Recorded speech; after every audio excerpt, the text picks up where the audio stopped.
What if I asked you something a little uncomfortable? Something most people avoid until it's too late. What really happens after 70? When the noise fades and life gets real. I'm not talking about wrinkles or gray hair. You've heard that a million times. I'm talking about the quiet shifts. The ones nobody sits you down and explains. The ones that sneak up on you like a shadow at sunset. Slow, subtle, but impossible to ignore. And listen, before you scroll away thinking this doesn't apply to you, just stay with me for a minute. Because whether you're 30, 50, or already past 70, this is about your future, your family, your story. And maybe, just maybe, something here is going to hit you in a way you didn't expect. Because the first thing that happens after the one that catches almost everyone off guard, is this strange feeling of becoming invisible. Yeah, invisible. Like you're still there, still breathing, still thinking, still full of memories and opinions and stories that could fill entire books. But somehow the world starts moving past you, like you're part of the background. You walk into a room, and people don't stop talking. But they don't really include you either, and it's not always intentional. That's what makes it harder. It's subtle. It's quiet. It's like being slowly erased in real time. And inside, you're thinking, hey, I'm still me. I still matter. I've lived more life than most people in this room. But the world doesn't always stop to recognize that. And that moment, that realization, it can hurt. Not in a loud, dramatic way, but in a deep, personal way that sits with you. But here's where it flips, and this is the part nobody tells you. Invisibility can also become your power. Because when the pressure to impress disappears, when expectations fade, when nobody's watching your every move anymore, you get something rare. Freedom.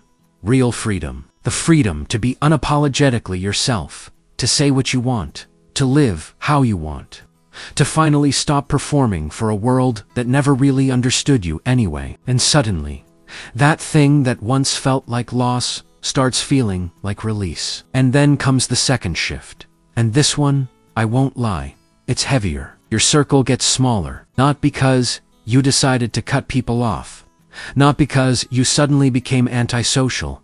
But because life starts making decisions you can't control. Friends you grew up with move away. Some drift apart, and some don't make it. And that's a reality nobody prepares you for. The idea that one day your phone will ring less, your messages will slow down, your weekends will feel longer than they used to, and the laughter that once filled your days becomes something you remember instead of something you experience. And yeah, that can feel lonely, deeply lonely at times. But it also does something powerful. It filters everything. It removes the fake, the shallow, the unnecessary. And what you're left with is something real. A smaller circle, yes, but a stronger one. The people who stay, they matter more.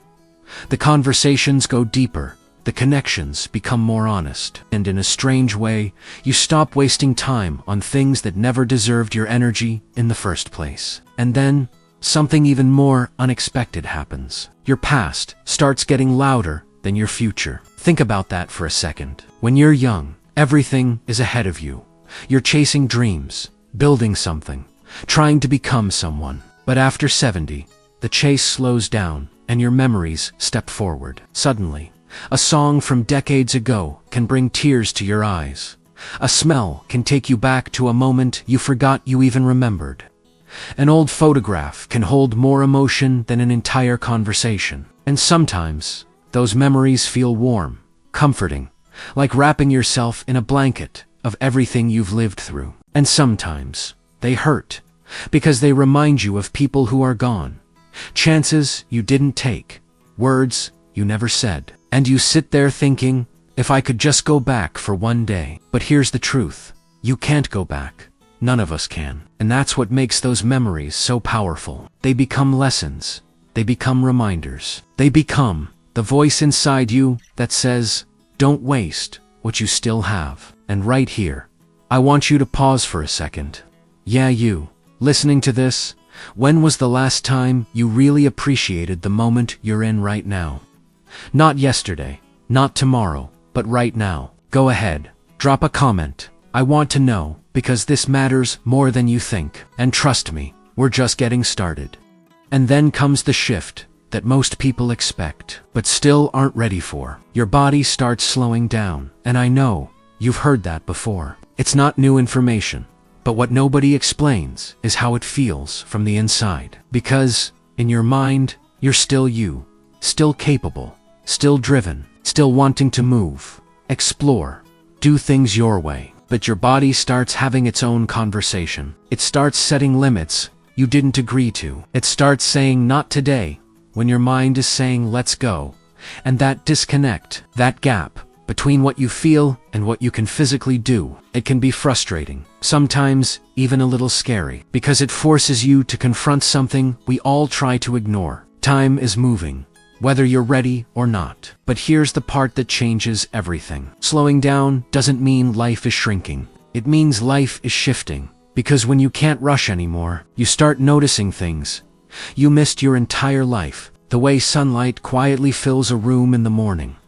The sound of wind moving through trees. The simple comfort of sitting still without needing to prove anything to anyone. And those small moments, they start to feel bigger, richer, more meaningful than the fast-paced life you once chased. And then, almost without realizing it, your perspective changes. And that leads to the fifth thing, the one that hits deeper than all the rest. You start thinking about your legacy, not in a dramatic, end-of-life kind of way, but in a quiet, reflective way.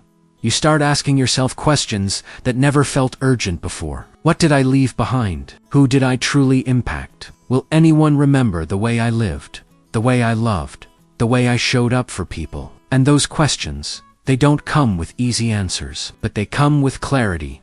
Because suddenly, the things that used to matter don't feel as important anymore.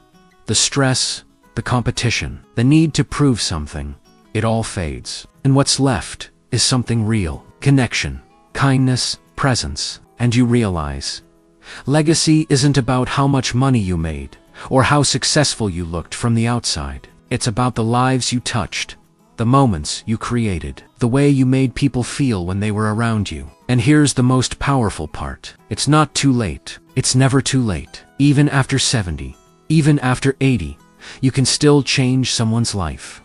You can still show up differently. You can still choose to be better, kinder, more present than you were yesterday. And that realization, it gives life a new kind of meaning, a deeper kind of purpose. So if you're still here, still listening, I want you to think about this. What are you doing today that actually matters? Not just for now, but for the people who will remember you later. And don't just think about it. Act on it. Call someone you've been meaning to call. Forgive someone you've been holding on to. Say something you've been afraid to say. Because time doesn't wait. It never has. And if this hits you in any way, if even one part made you pause, made you feel something, don't keep it to yourself. Share this with someone who needs it. Someone who might not realize how quickly life moves until it's already moved. And yeah, I'm talking to you too. Drop a comment. Tell me what stood out. What hit the hardest? What you're going to do differently after this. Because conversations like this, they matter more than we think. And here's my suggestion. Simple but powerful. Don't wait for life to slow you down before you start paying attention. Don't wait for your circle to shrink before you value the people in it. Don't wait for your body to say no before you appreciate what it can still do. Live with awareness now. Love with intention now. Show up fully now. Because one day, whether you're ready or not, you'll look back. And the only question that will matter is, did I really live? Or did I just pass through?